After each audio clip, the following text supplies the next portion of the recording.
दो भाइयों ने बचपन में ही अपने पिता को खो दिया था, लेकिन एक गुप्त मंत्र उन्हें वापस ला सकता है। हालांकि अब कोई जादूगर नहीं बचा है जो यह जादू कर सके। बहुत पहले दुनिया आश्चर्यों, रोमांचों, उत्साह और सबसे महत्वपूर्ण जादू से भरी हुई थी।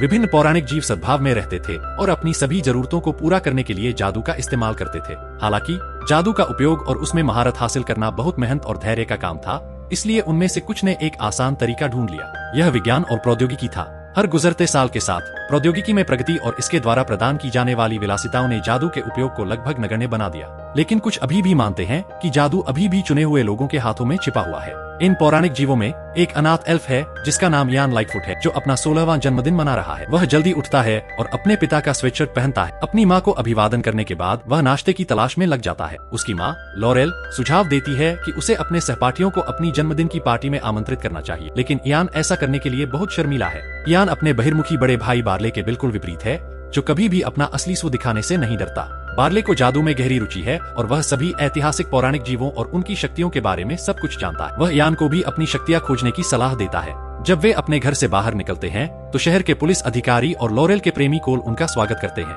वह बार्ले की लापरवाह गतिविधियों के लिए उसे डांटने आता है। जब भी सरकार किसी ऐतिहासिक इमारत को गिराने की कोशिश करती है, बार्ले उसमें बाधा डालता है। या तो वह इमारतों के लिए विरोध कर रहा होता है या पौराणिक इतिहास पर आधारित बोर्ड गेम खेल रहा होता है। यान अपने भाई से शर्मिंदा महसूस करता है और तुरंत वहां से भाग जाता है।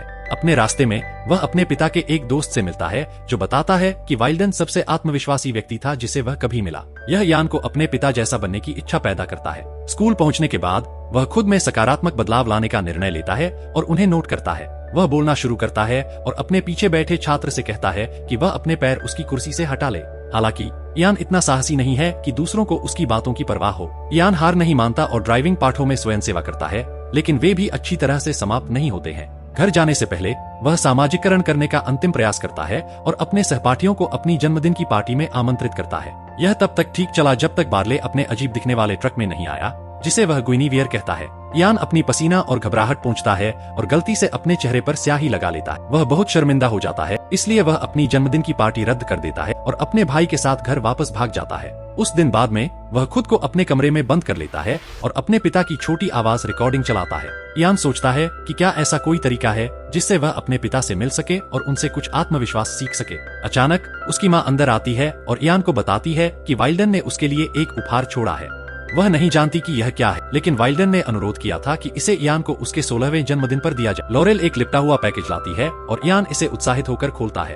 अंदर एक जादू की छड़ी है और एक पत्र है। उसके पिता ने दुनिया से जादू के गायब होने के बारे में बताया, लेकिन उनका मानना था कि कुछ जादू यान में बचा है, इसलिए उन्होंने एक छड़ी और कुछ जादुई शब्द छोड़े जिन्हें विजिटेशन स्पेल कहा जाता है। यह एक मृत व्यक्ति को पूरे एक दिन के लिए जीवन में वापस ला सकता है। लड़के आखिरकार अपने पिता से मिल सकते हैं।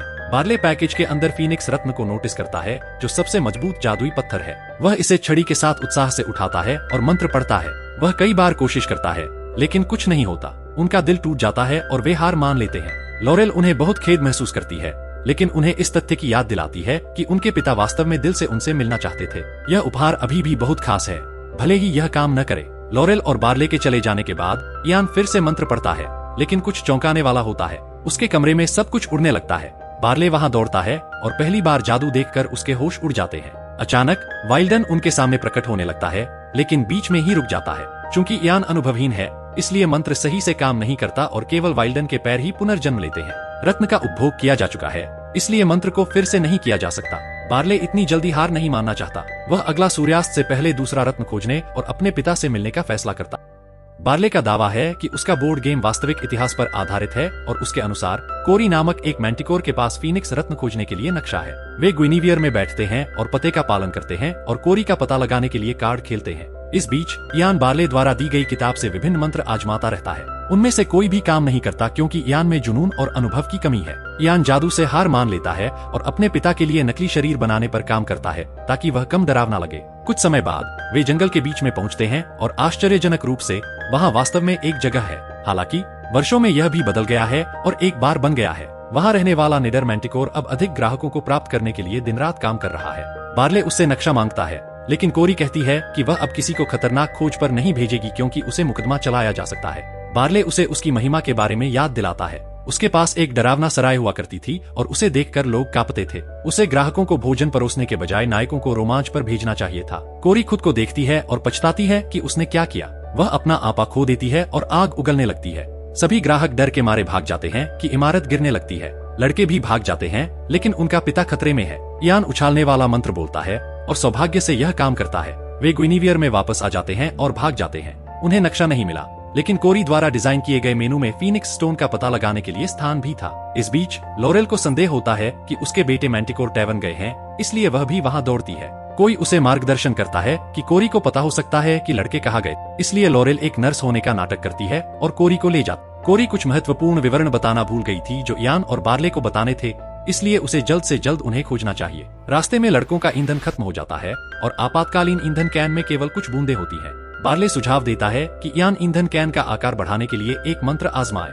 हालांकि यान इसे ठीक से नहीं कर पाता है और उत्साह में कैन का आकार कम कर देता है। इसके अलावा उसने बार्ले को एक छोटे एल्फ में बदल दिया है। वे योजना बी के साथ जाने और एक गैस स्टेशन खोजने का फैसला करते हैं। एक गैस स्टेशन पर एक झुंड पिक्सी डस्टर्स भी होते हैं। वे अब मीठे परियों की तरह नहीं हैं, बल्कि कड़े बाइकर बन गए हैं। वाइल्डन गलती से उनकी बाइक से टकरा जाता है, जिससे पिक्सी डस्टर्स नाराज हो जाते हैं। यान बार्ले और अपने पिता के साथ ट्रक में बैठ जाता है, लेकिन उसे ड्राइव करने से अभी भी डर लगता है। यान हिम्मत जुटाता है और कार स्टार्ट करता है, क्योंकि और कोई विकल्प नहीं है। पिक्सी उन्हें काफी दूर तक पीछा करते हैं, लेकिन लड़के उन्हें पीछे छोड़ने में सफल हो जाते हैं और बार्ले का आकार भी सामान्य हो जाता है। पुलिस उन्हें तेजी से गाड़ी चलाने के लिए रोकती है, लेकिन बार्ले के पास एक योजना है। वह यान को एक भेस मंत्र सिखाता है और वह कोर्ट में बदल जाता है।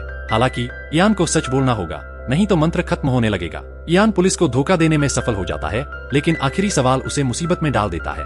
पुलिस अधिकारी बार्ले को एक गड़बड़ बच्चा कहता है और यान कहता है कि वह नहीं है, लेकिन मंत्र खत्म होने लगता है, यह साबित करते हुए कि यान भी सोचता है कि बार्ले एक समस्या है। बार्ले गाड़ी रोकता है और गुस्से में बाहर निकलता है। यान सब कुछ मंत्र पर डालने की कोशिश करता है और समझाता है कि वह अपने भाई को समस्या नहीं मानता, लेकिन बार्ले मानता है कि मंत्र सही था। यान उस पर विश्वास नहीं करता, इसलिए वह बार्ले के सुझावों को कभी नहीं सुनता। वे बहस करने लगते हैं, लेकिन अपने पिता को ट्रक में नाचते देख उनका ध्यान भटक जाता। हो सकता है कि वाइल्डन के कान न हो, लेकिन वह संगीत की ध्वनियों को महसूस कर सकता है। लड़के अपने पिता के साथ नाचने लगते हैं। भले ही वाइल्डन पूरी तरह से वहाँ नहीं है, वह फिर भी अपने बेटों के बीच झगड़ा सुलझाने में सफल हो जाता है। यान अपने व्यवहार पर पछताता है और बार्ले के सुझाव पर एक्सप्रेसवे के बजाय पाथ ऑफ पेरिल पर जाने के लिए सहमत हो जाता है। इस बीच पुलिस अधिकारियों को शक होता है और वे कोर्ट को बुलाते हैं। यान का अनुसरण करते हुए कोर्ट भी लड़कों का पीछा करता है। बार्ले जादुई भूमि के प्रत्येक विवरण को जानता है, क्योंकि उसे इतिहास में रुचि है। अगले दिन सुबह वे पहाड़ों तक पहुंच जाते हैं, लेकिन उनके रास्ते में एक गहरा गड्ढा होता है। जो कुछ भी उसमें गिरता है वह कभी वापस नहीं आता।